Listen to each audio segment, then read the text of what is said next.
Hi guys, welcome back another video. Today in this video I'm going to show you how to check your Cheesecake factory gift card balance. So let's get started. First of all, what you have to do, you need to simply enter your gift card balance Cheesecake factory on your browser, and once you get the results you need to simply click on first one results.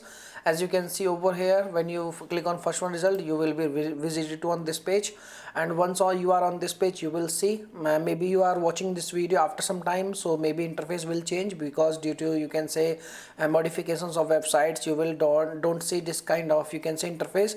But if you are watching this video and this interface will not change, then what you have to do, you need to click on check gift card balance, and once you click on check gift card balance it will be redirected to another page, and on this page you need to enter your card number and your pin number, and where you find your card number and pin number. So this is an example of gift card example, and over here you can see you need to enter your card number. This is your card number, and when you scratch this area you will see your pin number, and just simply enter your card number and your pin number and check balance, and once you click on check balance you will see your balance very easily.